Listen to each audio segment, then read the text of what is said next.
All right, I have been trying to start this video like 50 times over, and I just am gonna roll with it, and we're just gonna stick to this recording and not restart it. I don't know why, it's just not flowing today. We're not gonna be talking about the Israeli-Palestinian conflict. That's the first thing I'm gonna say. Eventually, we probably will have to on this show, but for now, we're gonna stay out of it here. Not to say that I don't have opinions and not to say that I don't have thoughts on it, but they're not going to be on the show for as long as we can keep it, because I just don't want to add to the baggage of it. Everybody's talking about it, right? Everybody's commentating on it. I want to focus on some other things for now. Can't say I want to keep it lighthearted, because some of the stories that we're going to talk about are not lighthearted at all, but I would like to not just add to the pile and get lost in the whole shouting cacophony of it all. So we're going to be talking about other things today. Before we do, you can find me at Fear Me It's Brie on Instagram, Twitter, most of the social medias. I also put this show on Rumble. I am very bad at advertising that. I don't love Rumble right now, but I think that's just because as a user, I'm not totally understanding what I'm doing with it. I'm hoping to build that up though a little bit better, because YouTube is unreliable. You never know what's going to happen on here. You never know if you're going to be outright banned for the wrong thing. So I probably should start building that Rumble platform that I have a little bit more. So I will continue to upload there and work on it if you would like to watch the show there. Aside from YouTube, and build that up, I wouldn't mind that. Just don't totally abandon me, please. I like having you guys around. So we're going to be talking about 2 Daily Wire articles, a Timcast article, and a Publica article, which is absolutely horrific, but I feel like it should be addressed. The first thing we're going to talk about is more positive. So Daily Wire, as we know, released Bentkey. The Daily Wire releases new kids app, Bentkey, with full slate and surprise drop. On the 100th anniversary of the day Walt Disney founded his company, I'm proud to announce the launch of ours. I believe that was Jeremy Boring that said that. My kids have already watched through the entirety of the episodes they have of Chipchilla, which is kind of a Bluey-esque cartoon that they have on there with a similar pastel color and just feel, where it's a family. I actually read an article where people were complaining about it and being like, that's a direct Bluey ripoff. And it's really not, because in Bluey, the article also pointed out that the parental roles in Bluey are kind of like the mom works outside the home, the dad works from the home and is a primary caretaker. And while Bluey is very wholesome and has traditional family values in it, it also has a more modern spin on those traditional family values, whereas Chipchilla, as the article pointed out, holds a more traditional sense of the mother being the primary caretaker and the dad being the breadwinner, but like also is very involved in his kids' lives. And I thought it was cute. My kids loved it. They blew through that entire 12 episode, 8-minute, I think, run. They just watched all of them, loved it. My only complaint so far is they don't have like a TV app yet, so I had to cast it from my phone, which comes with its whole, don't touch your phone, don't breathe on your phone if you're casting something to your TV with it, because it just will exit out of things, and it's just a nuisance in the sense of nothing on Daily Wire's end. It's just inconvenient to put it on my TV right now. I'm hoping that they come out with an app for like smart TV or whatever, or Xbox, Microsoft, whatever it would be. At some point, that'd be awesome, because then you can just play it like it's Netflix or something, right? But until then, it works. It works how you have to use it. I'm also kind of excited that they're going to be doing a Snow White adaptation, which probably will be more accurate to Grimm's fairy tale than whatever Rachel Zegler's doing. Yeah, that's not till next year, though. So let's look at this Daily Wire article about their new streaming service. Just over a year after the Daily Wire announced its commitment to invest $100 million into kids' entertainment, and on the 100th anniversary of Disney's founding, Daily Wire co-founder Jeremy Boring revealed Monday, in a Monday address, the launch of Bentkey, a new kids' entertainment company from the Daily Wire. Has Jeremy explained, or will it say in here, why it's called Bentkey? Because I'm curious about that. I'm not gonna lie, the name doesn't flow for me. Bentkey, it's kind of weird, but I mean, I'm sure it's got some cool story behind it where they were like, oh yeah, well, we came up with it because of this. I'd be super interested. I don't know if this article addresses it, because I just quickly skimmed it and my brain doesn't want to remember that, but I would like to know what's behind that name. I'm very curious. The brand new Bentkey app is available now with over 150 episodes of 18 shows, including 4 Bentkey originals. New episodes will arrive every Saturday morning, and the new series will be added to the platform on an ongoing basis, which is pretty cool that like they're doing that. I like that they're going to be doing it. Ooh, my microphone is really loud. I hope that's not annoying for you guys. I'll turn it down a little bit. Anyway, still in the red. What's going on? Hello. All right, that's better. I definitely would like to see more stuff go on there, and they're going to be doing that. But I like it. I like how it's got like that Saturday morning cartoon feel of, oh, every Saturday we're going to have a new episode. Right now, I will say most of the shows there, my cousin and I were talking about it because her kids, I think, tried watching it too.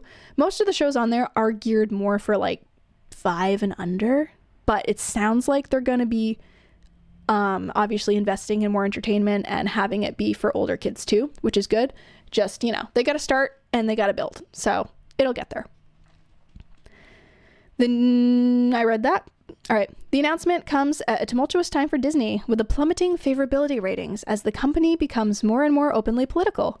Leaked footage in early 2022 revealed company executives advocating for more queerness and radical racial messages in kids' content.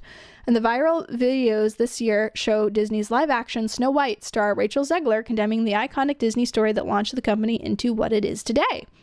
Right, because Walt Disney wasn't Snow White's first feature film. Wasn't Snow White Walt Disney's first animated feature film or cartoon? I believe it was. I could be wrong.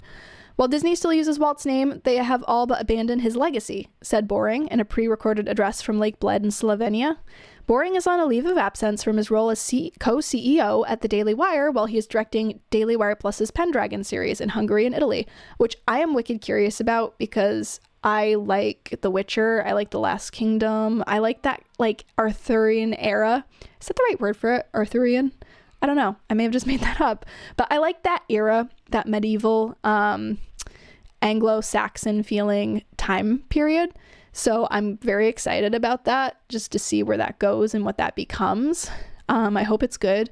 My one critique with Daily Wire so far in their movies has been how I know that they bought some of them. So like the Hyperions they bought and they had to rework it a little bit. And I just, that movie didn't fly for me. I did not like it. It was very boring, very dry, but I get that they had to work with what they had. Terror on the Prairie, I was not a huge fan of. I liked, the setting was gorgeous. It was beautiful. Half of the actors were great. The other half I just was kind of like toward. And I actually didn't watch Run, Hide, Fight, and I did not watch, what's the one where the mom is like locked up and she's trying to get out and her kid is like, there's somebody that's like holding them hostage. Cannot for the life of me remember what that one is called, but I do want to watch that one as well before I totally judge them. But that said, you've got to start somewhere, right? So their first movies might not be fantastic, but you've got to build from the ground up. That's what they seem to be doing, and it seems like it will work out for them in the end. Their animated stuff, I think, is pretty good. My kids enjoyed it, and I found myself looking up over my book a few times to like, oh, that's cute. Oh, that's a good story. Or like laughing along with them. Where are we? Walt Disney loved America. The company he founded seems to think America is systemically racist, and beyond just their content, Disney as a corporation pushes all the worst excesses. Wow, I can't read today. All the worst excesses of the woke left. It would be impossible to overstate just how big a loss this is for Americans who believe in basic reality. Disney controls the greatest content library ever created. Bentkey, okay, here we go. A nod to the Bentkey Boring has worn around his neck every day for the past 28 years. Was named and launched separately from the main Daily Wire Plus app because, according to Boring, unlike Daily Wire's heavy emphasis on hot-button political and cultural controversies, Bentkey isn't about teaching kids politics. It's about childhood and wonder and adventure, and is dedicated to creating the next generation of timeless stories that transport kids into a world of imagination and joy, a world of content and characters that families will love and parents can trust. That's my other complaint, which I'm sure they'll get worked out eventually. Right now, you have to have a Daily Wire Plus subscription to have access to Bentkey. I'm hoping that they have it so that people who don't have that will have access as well and have it as its own separate subscription service, similar to Netflix or Disney, where it's like a 10 to $15 a month thing. I'm not sure if they're going to do that. That'd be great if they did, just because not everybody has Daily Wire Plus. And if they want to reach an audience that's out there a little bit more and reach other people, it would be good if they had that available to people who might not necessarily want to subscribe to Daily Wire, but might be like, oh, a cartoon service for my kids, and then inadvertently put that on and maybe have that be a draw into Daily Wire. I'm not sure if they're planning on having it be its own separate thing, or if you just have to have the Daily Wire Plus subscription. Because I know you can create a Bentkey account if you don't have Daily Wire Plus, and you can watch some of the episodes they have for free as kind of like a test trial thing. But you cannot have the Adventure Pass, which is basically the all access for Bentkey, as far as I can tell, if you don't have a Daily Wire Plus subscription. So that's interesting. I'm not sure if they're going to do that, but it would be really cool if they did. As for an upstart daring to take on one of the biggest and most iconic studios in the history of the world, Boring has had this to say. It has taken 100 years to build Disney. We know we aren't what Disney is today, but we hope in time we might become what they were once upon a time, a little studio with big ideas and the courage to chase them. Bentkey is available on desktop, iOS, Android, Apple TV, Roku, and Fire TV. Oh, when was this written? October 16th. Interesting. When I put it into my Roku TV, it didn't come up. So I'm going to have to try that again. Maybe when I get off recording this, I'll go type it in and see if we can throw it up there. Because that would be awesome if I didn't have to cast it from my phone. Bentkey is a kids' entertainment streaming service that includes original called Bentkey Adventures and licensed content and characters that families will love and parents can trust. Bentkey is dedicated to creating the next generation of timeless stories that transport kids into a world of adventure, imagination, and joy. So, yeah. I don't know. I think that's just a great positive in the world, that there's entertainment out there that I'm not going to have to check, because obviously I don't want my kids just having the crazy agenda in their entertainment. They're little. They don't need to know these things. They don't need to be told that they're racists. If you tell a kid that they're racist, eventually they're going to grow up to be racist if you keep putting it in their head that they're racist. I'm just going to say that. Throw that out there. I don't need my kids having these things put into their heads where I feel like I have to sit or look up every show that my son wants to watch, because he's just at that age now where that kind of stuff is going to start. He's going to start noticing those things. There was a show that I put on Disney the other day, and every time he's like, oh, can I try this one, Mom? I have to Google it and be like, okay, what LGBTQ content is in this? What episodes is it in? There was a show I put on for him that I allowed him to watch because from what I could tell, there was only one episode that had some kind of weird woke agenda in it. And it was an it was a gay push. And I was able to skip that episode and just pay attention that he not watch that episode. Which is fine because the rest of the series, from what I was seeing, was fairly clean that way, except for this one fluke episode where they threw stuff in. So as long as we skip that episode, I'm fine with him watching the show. But it's nice to have something that you don't have to worry about.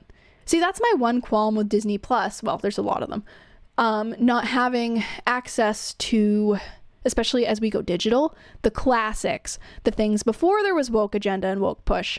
The original Snow White, for example, things that I want my kids to grow up on, movies that I grew up on that maybe had a little sprinkle of stuff, but they weren't there yet. They weren't what they are today.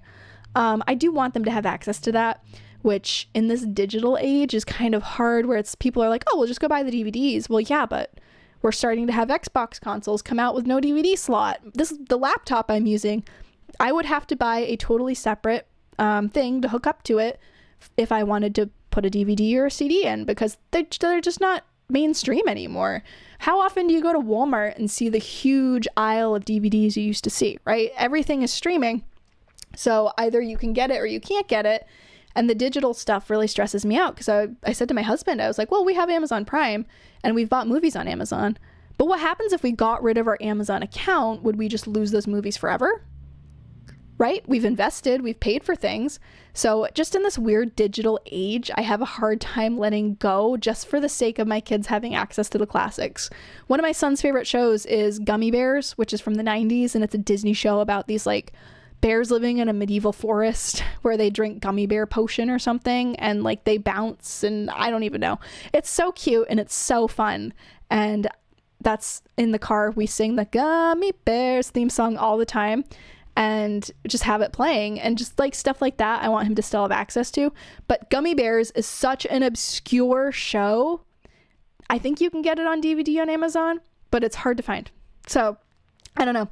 I have mixed emotions about just dropping everything, but at the same time, it's like, whatever, they can live without it if they have to, for the sake of keeping this woke creepiness out of their heads. All right, so we're going to move on from that story, and I think we're going to pull up the Timcast article, and it's kind of a depressing one, not going to lie, but it definitely rings true. All right, so let's go to the thingy so that I can pull up the story for you to see. So, social media usage is driving mental health issues among teens. And it is. Nearly 30% of teens spend 6 hours or more per day using social media. That's insane. And I am willing to bet that that has to do with TikTok. Granted, Facebook is a thing, Twitter's a thing, Instagram's a thing. But ever since TikTok became a thing, everything else has tried to mimic that, right? So you have YouTube Shorts now. You have...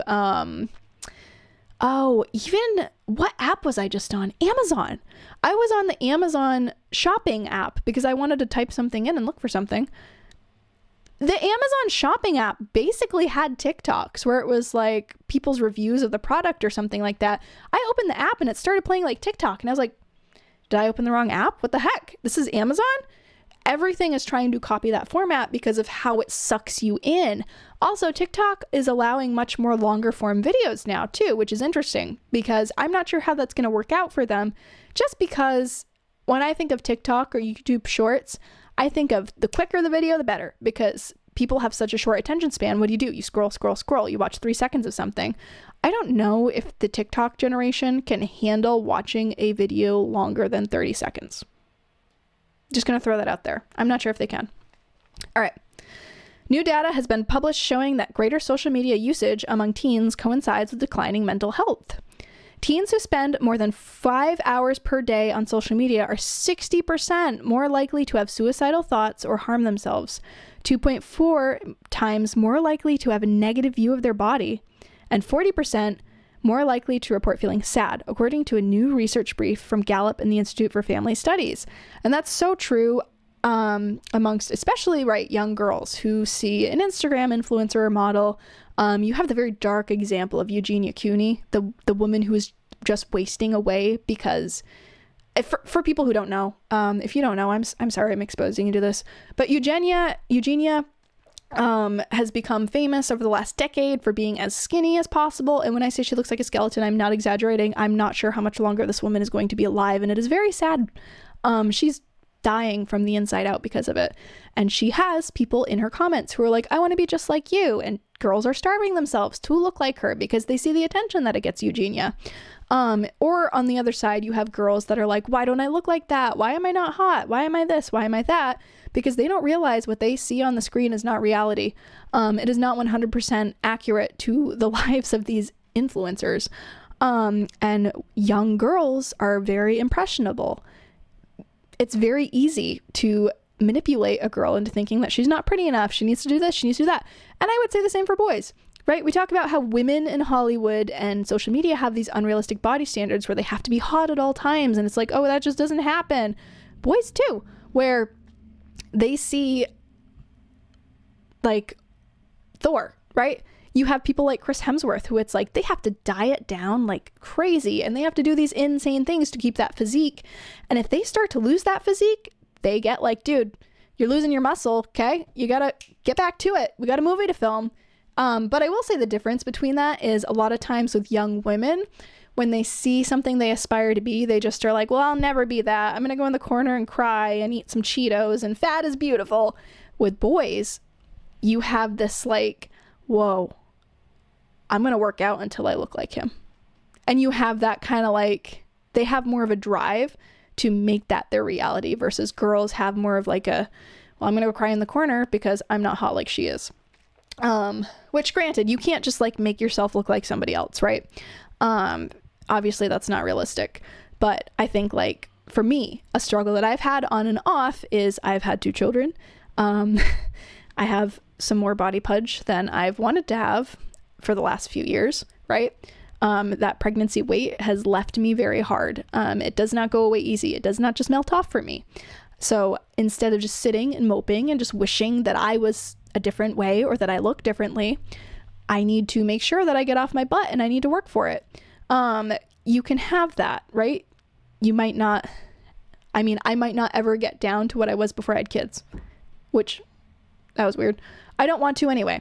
I was not healthy. I was 98 pounds soaking wet, 93 pounds actually at one point. And I don't want to be that tiny, but I would like to feel like I'm healthy again, if that makes sense, and have a healthier lifestyle. So you can do that. You just have to work for it, right? Instead of moping in the corner, which I'm not gonna lie, sometimes I have that attitude where I'm just like, I feel like I'll never get where I want, something I should work for and strive for, which women, again, we're less driven that way than men are. So you really see that in teenage girls and teenage boys. In the study, these mental health problems were only associated with YouTube and TikTok. No negative effects were found for Instagram, Twitter, Facebook, or other platforms, perhaps because teens use these platforms less and use them for different reasons, as the study notes. And that is true. I would say that those platforms do still affect teenagers. However, I think I notice Facebook is used more by the older than me generation. I'm technically Gen Z. I don't feel like I am, but I am. Whatever. But Facebook is more of a millennial thing or like an older thing, right? People my age don't really use Facebook that often. I'm not in there super often. It's kind of like an obligatory. I only have people on my Facebook that I'm personally close to, that I know, that I trust seeing images of my family, like my random aunts or something like that. So obligatorily, I'll be like, oh, here's a family picture from when we went to the fair. But I really don't post on Facebook other than that. Just generationally, it's just not cool, I guess, now for people my age to do that. I don't know. But Instagram is kind of where I find people closer to my age and younger tend to gravitate. Obviously TikTok. So that is accurate that probably TikTok and YouTube. Every kid today wants to be a YouTuber. Granted, I'm sitting here complaining about like every kid wants to be a YouTuber and I'm on here doing what I'm doing. But this isn't something that when I was a kid, I was like, when I grow up, I want to be a YouTuber. I just happened one day to get fed up with crap and misinformation and just was like, you know what? I'm just going to go run my mouth. And then now here we are. But basically this is right. And where are we? I lost it. Right, YouTube and TikTok. Researchers found the mental health of U.S. teenagers has declined over the past 10 to 15 years. The report states that suicide rates have doubled for girls and increased 50% for boys. That's crazy. That is really sad. Part of what drives negative mental health outcomes for people who spend a lot of time using social media is many popular apps were intentionally designed to be addictive, with features from cognitive and psychological theories such as variable reward, social reciprocity, infinite scrolling, gamification, and others. Those characteristics make overindulgence easy. Researchers behind the study said the level of mental difficulty in avoiding social media overuse is subjectively comparable to the level of effort needed to reach exercise and dietary goals. And again, like I just said, how hard is it for a woman like me who's like, I'd like to lose some of that baby weight from 2 pregnancies, but I don't really want to exercise, so I'm just going to keep complaining and I'm going to eat some candy. How easy is it for me to just do that? Which, like this just said, like, the level of effort needed to reach exercise and dietary goals. That's something that's hard for me. Exercising doesn't come easy for me in the sense of I don't enjoy it. I do it, right? I'll do it from time to time. I don't enjoy it. Whereas my husband, he loves how he feels after he's worked out. He likes how much better he feels after.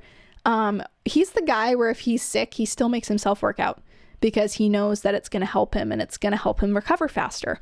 Whereas I'm just like, wrap me in a blanket, don't look at me, and just leave me alone, close the door, close the curtains. I'm sick. I just want to sleep. I don't have that drive. I don't. Again, I struggle with that drive. I'd love to have that drive. So, yeah. Social media can breed negative social comparisons where people compare their lives to the best photoshopped images of others, the researchers said, which can lead to extreme dissatisfaction with one's body. And I would even go as far to say with one's life. Well, that coffee's weird. One's life, right? So I dabbled a little bit in like that essential oil community, the crunchy mom community. And I still have a lot of those habits in me where once you like really look into how bad stuff is for you, you kind of have a hard time going back to just living your life normally. But you would see these like super like, I sell my oils and look at my white walls. My kitchen's the size of whatever. Like they're living in these like almost palace looking things. And they're like, you too can get here. And you're like, well, I want the best for my family. How come my life's not like that? Like, I try so hard. Like, you really do get disappointed and slogged down by these things, basically, because you see somebody else's life that you would love to have for your kids. I saw a TikTok actually recently about, what was it? It was normalizing lower income homes where it's like, yeah, it's fun to go on TikTok or YouTube Shorts and see these like marble white kitchens and pristine everything. Everything's clean and like you look like that stereotypical influencer mom type. Like, oh, that's all fun to look at. But what about, you know, the mom who's loading the dishwasher in her not crappy, but not great kitchen with, you know, there's toys everywhere and the realisticness of life. Not everybody has that super fancy lifestyle, and that's okay. Like, I feel like if you look at TikTok, obviously they promote the more glamorous stuff, but I bet you a majority of people that are watching those videos do not live that lifestyle. That's why they're watching them, because it fascinates them. And it's kind of weirdly comforting to know that you're not alone. And that you got to remember that most of the stuff that's promoted is not the majority of the population. Most of the population is just like you. Depressive or anxious symptoms may also arise from social media conveying emotionally driven, irrational, and divisive perspectives in popular culture or news issues, according to the report. Additionally, social media can replace offline activities, including time spent with friends and family, which can weaken relationships. Social media can also displace physical activity, leading to disease, weakness, fatigue, or other outcomes that can negatively impact mental health. The new data also shows that teens who gravitate toward higher social media use rate themselves as being less conscientious more generally and rate their relationships with their parents as weaker, less loving, often saying they spend long periods without parental supervision. That's not good. As stated in the report, the findings show that young people may be overusing social media. The average US teen spends 4.8 hours a day using social media. That's scary. The overwhelming majority, 98%, of youth say that they have used at least one of the most popular social media apps in the last year. Nearly 30% of teens spend 6 hours or more using social media, while fewer than 11% say they only use it for an hour or less.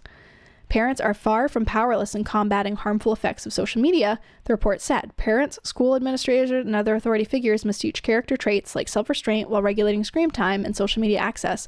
So I was not allowed to have social media growing up.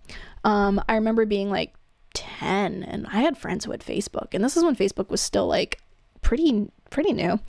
At least for the public. It was like no longer like an Ivy League elite thing.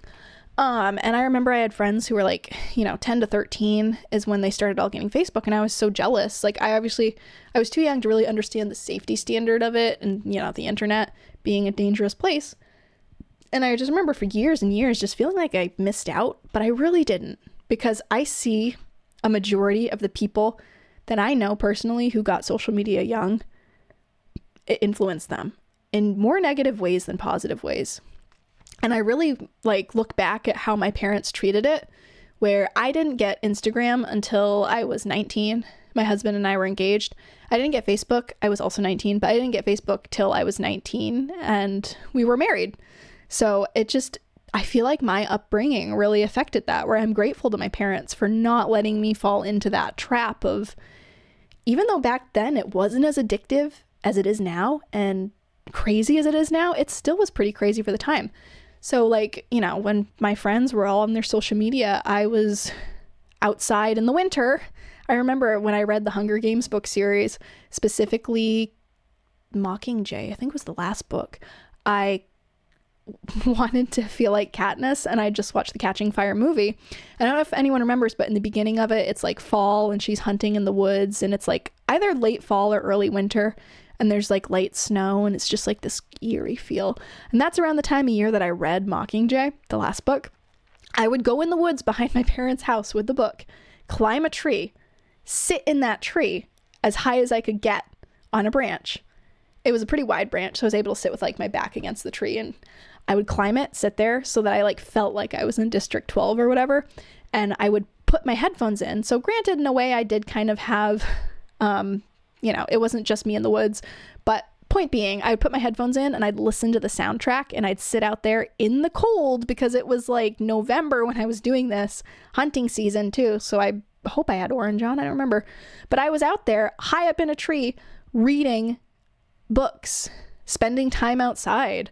And sometimes my parents had to force me to do that. They had to be like, you need to go outside, you need to have some outside time. I want to read, take the book with you.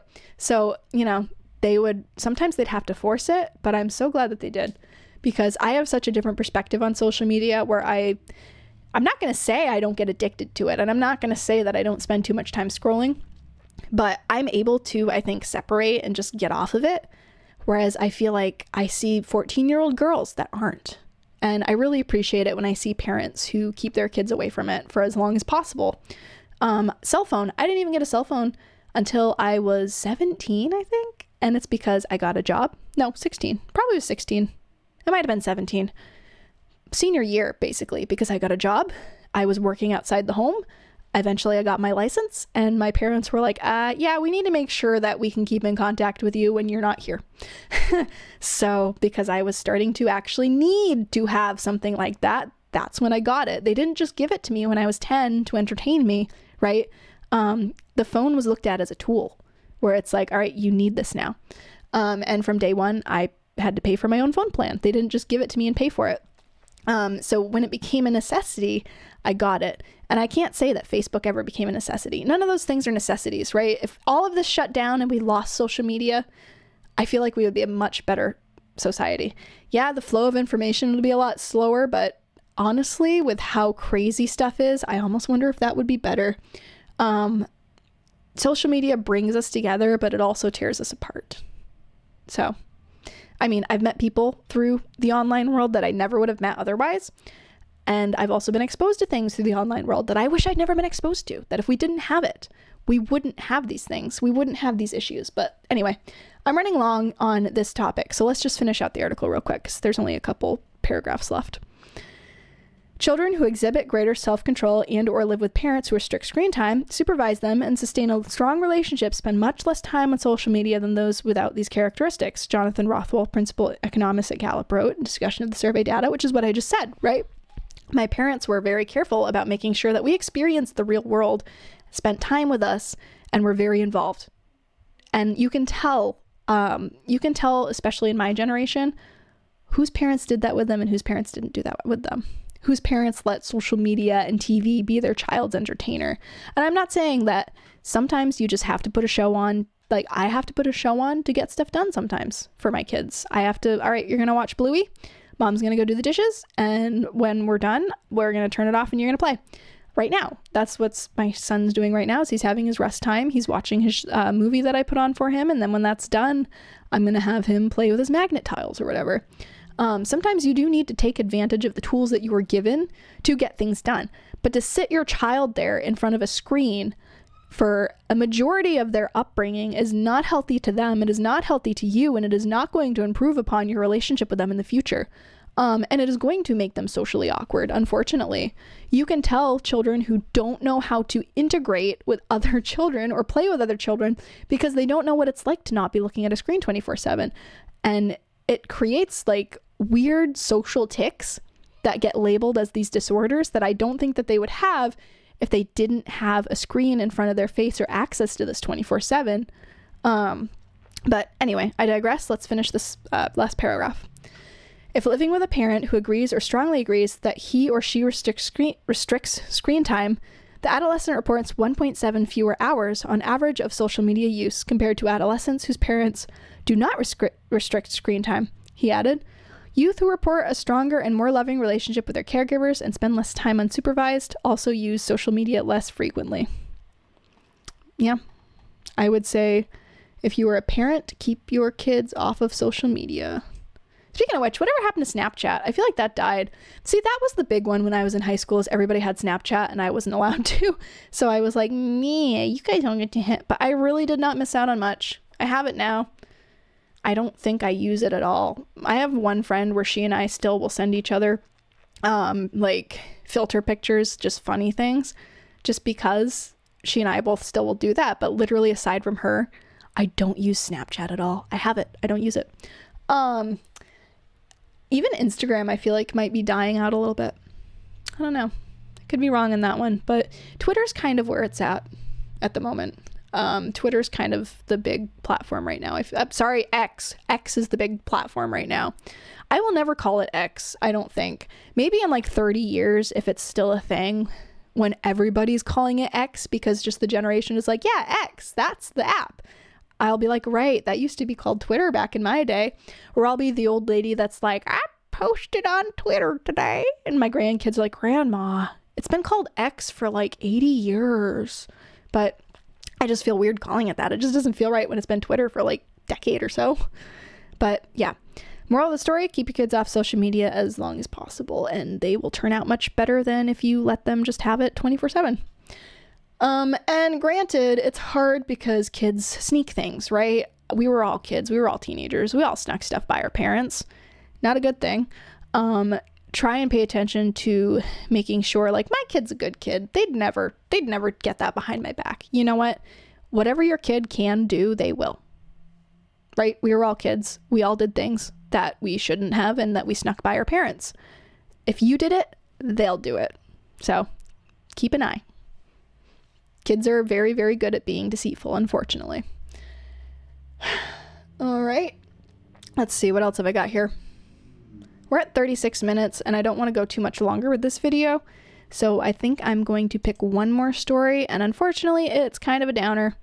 It's pretty quick, though, so we'll try and bust through that. It's from the Publica, and it's definitely not a happy one. The headline, I'm not going to read completely because this is YouTube and I don't know how they feel about it, but it is, we are going to, you can see that word there, your kids. Trans identified man arrested in Illinois over live streamed threats against school. And with all the things that have been happening lately with schools and the transgender community, unfortunately, it's something that needs to be taken very seriously. A 47-year-old trans-identifying male was arrested in Illinois after allegedly making threats to shoot children in their school as a backlash against transphobic bullying by society. Jason Willie, also known as Alexia Willie, was arrested by police in Perry County on August 14th after the Springfield area FBI was tipped off to a suspicious live stream on social media. In the stream, an individual later identified as Willie made a number of threats, including suggesting the plots were currently in place to shoot local children while they were at school. No specific institution was named in the video. Speaking to independent news outlet Redux, Perry County Sheriff Chad Howard said that his deputies, along with officers from nearby Washington County Police Department, rushed to Willie's home after being notified by the FBI. And that's great that they did, because a lot of times you hear about things happening with shooter manifestos and school shootings where they were like, yeah, well, they were on our radar, but they hadn't done anything, so we hadn't really checked up on them in a while, and then, bad things happened. So it's good that they went and took action with this and actually went and investigated it and made sure that nothing came of it. While Willie's male partner cooperated fully with the police, Willie began acting up and started resisting arrest while his Miranda warning was being read. An officer from Washington County was then forced to tase him in order to get him into a police vehicle. During the police interview, Willie made multiple references to the shooting at Covenant School in Nashville, Tennessee, where a trans-identified female killed 6 people earlier this year. Yeah, that's bad. Which, by the way, we're still waiting to see if that manifesto from that shooter gets released.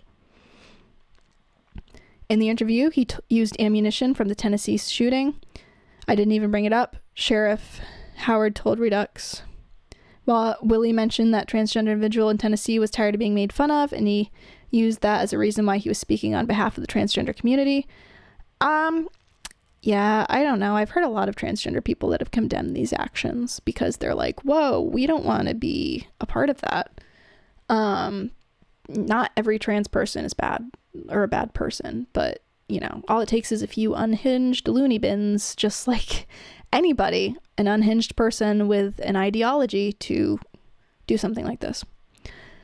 Police were also initially under the impression that multiple videos may have been involved in the alleged shooting plots due to which way Willie had worded his threats during the live stream. Disturbing statements including, "We're going to blank your kids and the FBI can't stop us," according to Sheriff Howard.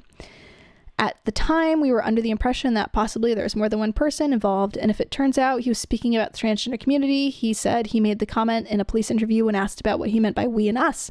He said he was specifically tired of being made fun of and bullied for being transgender. So when he was saying we and us, he was representing the transgender community as a whole. And granted, like, again, he does not represent all of them, right? This is one man who is clearly very severely mentally unwell. And unfortunately, instead of addressing that mental illness, it has been catered to and it has been covered up. And it has been, what's the word I'm looking for? Enabled. Because Willie was arrested hours before schools opened the next day, no classes were canceled, but officers from Perry County did show up to the junior high elementary schools in the area as a precautionary measure, and they should already have armed security forces there. I think that obviously the whole, like, teachers should be armed. On one hand, maybe we should have armed teachers, but I think only teachers who are comfortable with being armed should be armed. You don't want to have a teacher who's like, "I've never handled a gun in my life, and I'm now required to be responsible for this classroom and potentially take somebody else's life if, you know, something were to happen." You don't want people who are uncomfortable holding the gun, right? But I still think that with all of the extra programs that schools fund that are not necessary and don't need to be even in the books, why can't our tax-paying funding dollars for public schools fund having armed security? And the excuse of, well, it could scare the kids if they see a police officer in the hall with a gun. I would rather the kids be a little bit intimidated by the fact that they have armed security than a shooter to be able to waltz in and terrify them as they kill them. Right? I would rather have somebody in there who is able to protect them than have them be totally comfortable and have something happen because there is nothing there, right? All right. Anyway,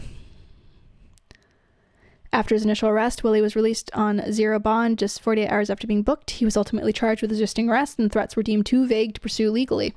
But shortly following his release, the FBI contacted Perry County once again after Willie began making similar statements on social media, so he didn't stop. He kept going. Though FBI agents attended Willie's property and questioned him in their van, Sheriff Howard confirmed they once again did not have enough evidence to charge him. And that's the hard part. Like, you can't just arrest somebody for making threats, necessarily. It obviously depends on the person and what those threats are, but you can't necessarily just be like, all right, you're coming with me, because he has not, he hadn't done anything, right?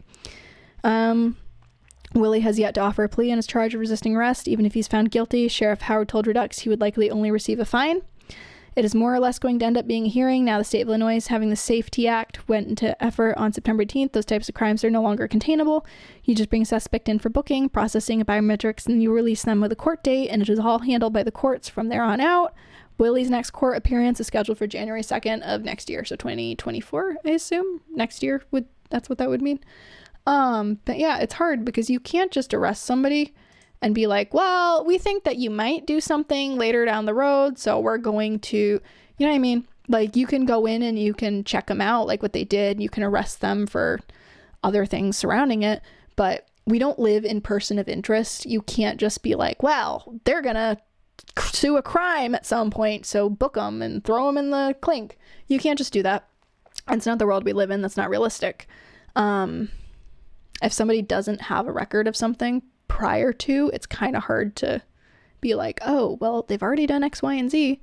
And it's hard because we don't know what's talk and what's real. But I feel bad leaving you with that depressing article as an ender, but I think we're going to have to be done. I took way more time on this than I wanted to, so I don't think I'm going to do the fourth article that I was going to pull up. Maybe we can save that for next week. Yeah, I'll probably save that for next week, and if it stops being relevant, then I'll just pick something else. So, anyway, I hope everyone had a great afternoon, a great day, have a great evening, have a great week. I am planning on recording again next Thursday and posting an episode Thursday night at 6, Eastern Standard Time, by the way, which I feel like everyone knows that. I will, yeah, that's my plan, is I'm going to do an episode next week. Other than that, I don't really have anything else to leave you with. So have a great weekend. I will see what I can do next week, and I will see everyone then.